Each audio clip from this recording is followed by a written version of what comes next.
I do have some experience as a prosecutor in extradition matters. Obviously, there is an extradition treaty between Bangladesh and India, but we also are aware of what has been stated so far. I don't want to prejudge what India is going to do, but of course it is the role of the Chief Prosecutor and this office to ensure that charges are brought,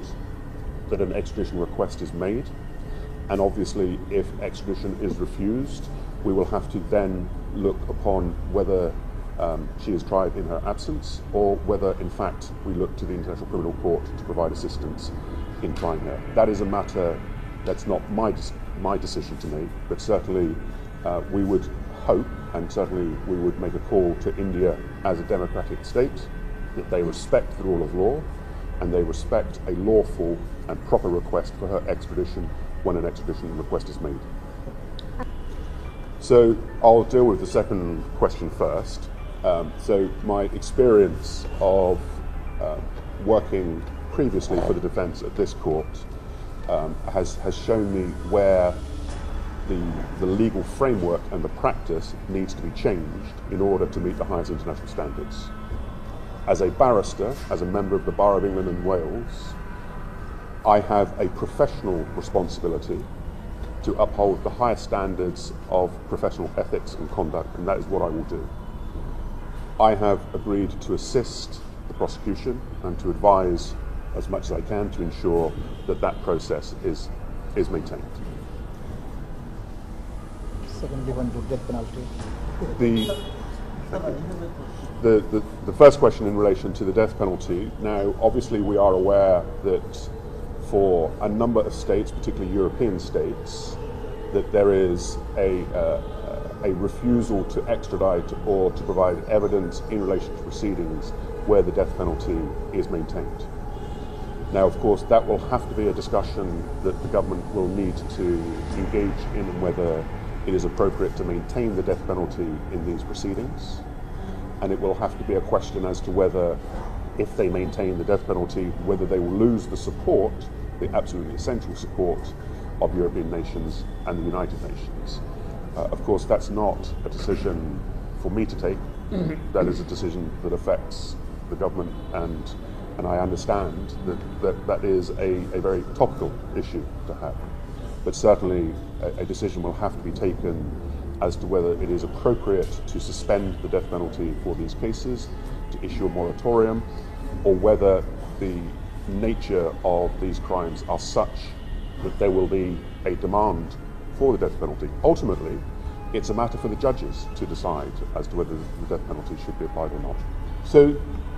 the first thing to recognise is that that Bangladesh is a member of the International Criminal Court and has been a member since I believe 2010. So the International Criminal Court has jurisdiction over Bangladesh if Bangladesh is unwilling or unable to prosecute themselves. আন্তর্জাতিক অপরাধ ট্রাইব্যুনালের যে prosecution agency, chief প্রসিকিউটরের office, সেখানে এই chief প্রসিকিউটরকে এবং তার prosecution এজেন্সিকে support করার জন্য, অ্যাডভাইস করার জন্য, এবং আমাদের এই বিচার প্রক্রিয়া যাতে করে আন্তর্জাতিক একটা স্ট্যান্ডার্ড অনুযায়ী হয়, এইখানে যাতে কেউ কোনো প্রশ্ন তোলার সুযোগ না পান, সেই কারণে আমরা এইখানে চিফ প্রসিকিউটরকে অ্যাডভাইস করার জন্য একজন ফরেন কনসালটেন্ট আমরা অ্যাপয়েন্ট করেছি চুক্তির মাধ্যমে, যিনি আমাদেরকে আন্তর্জাতিক স্ট্যান্ডার্ড অনুযায়ী এই বিচার প্রক্রিয়া চালিয়ে নেওয়ার ব্যাপারে, প্রসিকিউট করার ব্যাপারে যিনি আমাদেরকে সাহায্য করবেন। সেই কারণে আন্তর্জাতিক খ্যাতিসম্পন্ন একজন ফৌজদারি আইন বিশেষজ্ঞ, যিনি ফর্মার ইউগোস্লাভিয়ার ওয়ার ক্রাইমস এবং ক্রাইমস অ্যাগেন্সট হিউম্যানিটি এইসব ব্যাপারে মামলা করার অভিজ্ঞতা সম্পন্ন, যিনি বিভিন্ন দেশে বিভিন্ন আন্তর্জাতিক ট্রাইব্যুনালে মামলা পরিচালনা করার তার অভিজ্ঞতা আছে বিশ্বব্যাপী।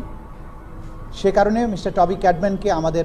এই প্রসিকিউশন এজেন্সির অ্যাডভাইজার হিসেবে আমরা অ্যাপয়েন্ট করেছি। তিনি বাংলাদেশে এসেছেন, আমাদের সাথে মিটিং করছেন, বিভিন্ন বিষয়ে পলিসি নির্ধারণের ব্যাপারে, স্ট্র্যাটেজি নির্ধারণের ব্যাপারে, তদন্তের ব্যাপারে, সব ব্যাপারে আমাদের যা কিছু করা উচিত সেই ব্যাপারে তার সাথে আমরা পরামর্শ করছি, আলোচনা করছি, এবং এই বিচার প্রক্রিয়া স্বচ্ছভাবে আন্তর্জাতিকভাবে যাতে কোনো রকম প্রশ্নের সম্মুখীন না হয় সেই ব্যাপারে আমরা তার সাহায্য গ্রহণ করছি। একইভাবে আপনারা জানেন যে আমাদের আইনে আমরা সেটাও করেছি যে ডিফেন্সের পক্ষ থেকেও তারা যদি এই ধরনের কনসালটেন্ট নিয়োগ করতে চান তাদের পক্ষে অ্যাডভাইস গ্রহণ করার জন্য সেটাও তারা করতে পারবেন, কিন্তু তারা কোর্ট রুমে লয়ার হিসাবে সরাসরি করতে হলে বার কাউন্সিলের পারমিশন ছাড়া করতে পারবেন না। সে যে তিনি আমাদের প্রসিকিউশন এবং ইনভেস্টিগেশন এজেন্সির সাথে বসেছেন, মিটিং করেছেন, আমরা যে সমস্ত কাজ করেছি ইতিমধ্যে সেই প্রোগ্রেসগুলো সম্পর্কে জেনেছেন, তিনি ইমপ্রেসড বলেছেন আমাদের কাজ সম্পর্কে। তিনি এটাও বলেছেন যে যেগুলো সংশোধিত হয়েছে সেগুলো খুব কাজের হয়েছে,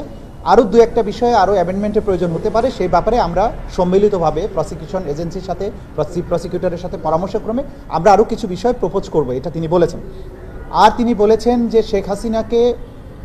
ভারত থেকে বাংলাদেশে আনার ব্যাপারে তিনি মনে করেন যে ভারত যেহেতু একটা ডেমোক্রেটিক রাষ্ট্র, তারা ডেমোক্রেসি এবং রুল অফ লয়ের প্রতি শ্রদ্ধা দেখাবেন এবং